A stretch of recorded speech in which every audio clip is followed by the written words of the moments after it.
around to lanes, and Weaver actually just going to be leaving it to pick up later. Weaver now level 23. And that is going to be absolutely huge in upcoming fights, having such a high level hero who is virtually unkillable with that Aegis.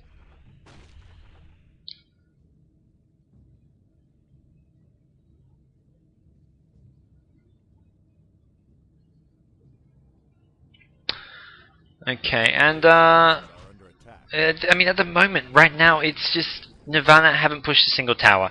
You can't win games if you're not pushing. How do they plan on pushing? I don't know. I mean, they in terms of farm, they are on par. In terms of kills, they are on par. In terms of towers, they are behind. So they're behind in gold by a bit. They're not really far behind in gold, but it's not so much. I mean, if this is Dota 2, you can click the little button, have the gold difference pop up, see who's leading in gold and who's yada yada. But when it comes down to it, gold difference, I mean, you can be ahead in gold difference, but if there's no feasible way for you to actually push, you're still not going to win the game. Dota is a game of defending the Ancients, and that means attacking the Ancients to win. So if you have to be willing to be aggressive, and right now, Nirvana, their strategy basically is 4 protect 1, protect this Void, and hope Void can get 6 slotted, and then once he's 6 slotted, maybe just go mid and push, or look for a counterattack. If they win a fight in their base, then push up and take out some racks of their own. But right now, they are just playing so far back. They are unable to push anything, and as a result, they're just letting Panda make all the moves, and that is not a situation you want to be in as a team.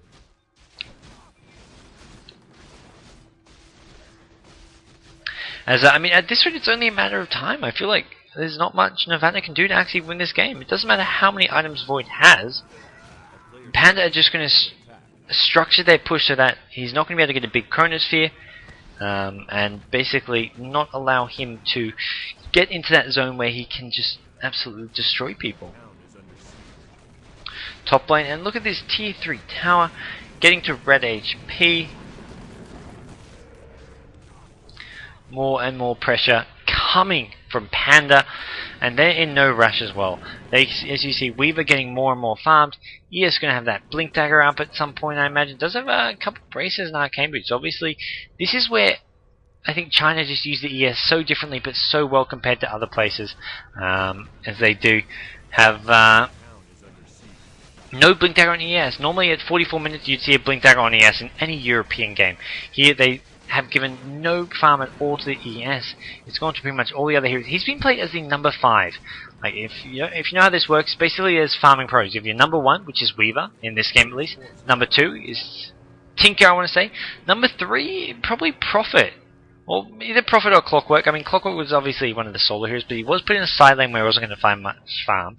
So 3 and 4 is the Prophet and Clockwork, but number 5 is the ES, so he is their main support. And no Blink Dagger on him, but still, just that fissure alone makes him just so useful. And here we see Weaver getting grabbed, but has Aegis, has backtrack. I just don't see him going down once, let alone twice. And there is the Void Chronosphere.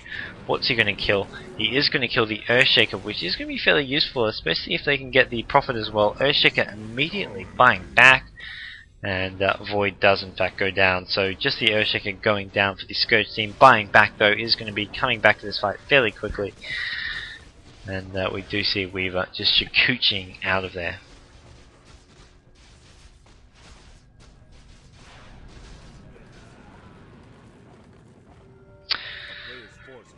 So mid lane, the Void getting more and more farm once again. Has 271 CS. By far, almost 100 above anyone in the game. This is what I'm talking about. If you look at farm, you look at items, you'd say, well, Sentinel are doing well. They've got this Void who is 6 slotted practically at 45 minutes. I mean, obviously that's the kind of time where you'd want your Void to be 6 slotted, but and you say if he is, you should probably win, especially against heroes with not that many items. I mean, Prophet with 4 staff, Medallion, and I think with a Hex, I mean, sure, but it's 45 minutes. You should expect it to have Hex. So their Void has all the items they could dream of, but still unable to do a whole lot.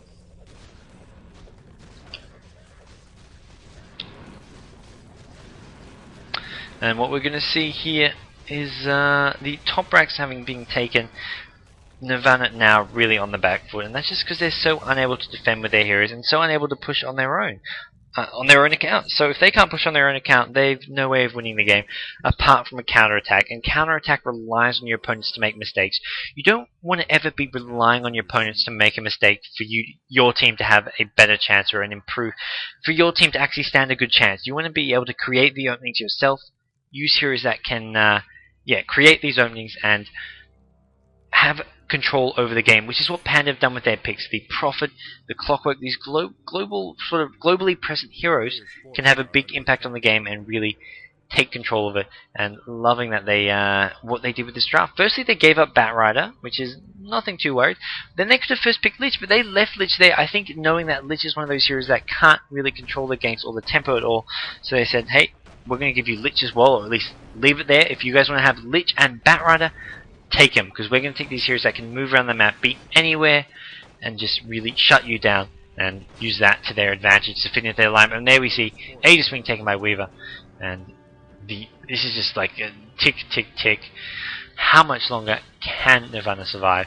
As we see Ags up on the Prophet, and Weaver, Heart Rad Butterfly, is going to have a fair bit of gold as well, I believe, to his name. And there you have it. 3.3k. Anti-mage, where are you? I've always had fun abusing this game. 3 kills, 2 deaths on the... What am I talking about? An anti-mage? There's no anti-mage. No. I am actually getting delusional here, guys. Anyways, back to this. We do see Weaver just chipping away at this tower with the Aegis. Not going to be looking to engage or anything or do a whole lot. Just going to be working away on the tower. Make the Void go in. If Void goes in with the Chronosphere, he's only going to hit the Weaver, maybe one more hero, maybe the Weaver and the Prophet, but he's not going to be able to hit the entire team or do a huge amount with it. As whoops, there we go, an accidental pause. There we go, back on. As we will continue along as this tower as well goes down. This T4 tower's under attack. There's no actual engage coming from either team. Panda don't care about engaging because they're the ones taking Raxes as well as Tier 4 towers. It's Nirvana who have to engage, but how do they engage on heroes positioned this well? This is a game of positioning. This shows you how you position with a lineup like this and heroes like this. Weaver just in the front. The hero with Aegis in front attacking. This is your carry, whether it's a Weaver, a Drow Ranger, whichever hero it is, that is your carry doing that. And here we see Void and Lich do finally find the opening to go in. They're going to take out Tinker as well as Prophet, and they did take out Earthshaker as well, so a nice engage, but it's not going to be enough because they've lost Rax. I mean, that's one of those situations where Panda say, crap, that was a good Chronosphere, good ulti, but who cares? We got Rax, we got a Tier 4 tower as well, a huge, huge, huge push coming out at the mid lane, and we're going to see Weaver just focusing down the tower. Wow. There's a statement that's being said by this Weaver. You can't kill me. You just can't kill me. And that's what we're going to see here as the last Tier 3 tower goes down. The Rax under attack. And just nothing Nirvana can do. Their heroes just so passive, didn't have much mobility, had no way of dealing with the Panda pressure. And then, as far as the mid to late game games, how do they push lanes? They had some ability to defend pushes, but they had no way of pushing on their own.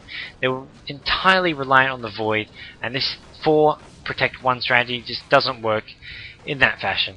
And they really were sort of out-strategized here, and WE Panda just playing it well, playing it smart. They executed their draft really, really well and really took advantage. They basically took advantage of the weaknesses in the Nirvana draft. So they said, this is where Nirvana's draft is weak. And they figured out when, the key for them is they figured out when Nirvana's draft was weak early on in the draft. They saw the Lich pick, the Batrider pick, and they knew, okay, these heroes aren't very mobile. At least Batrider can gank.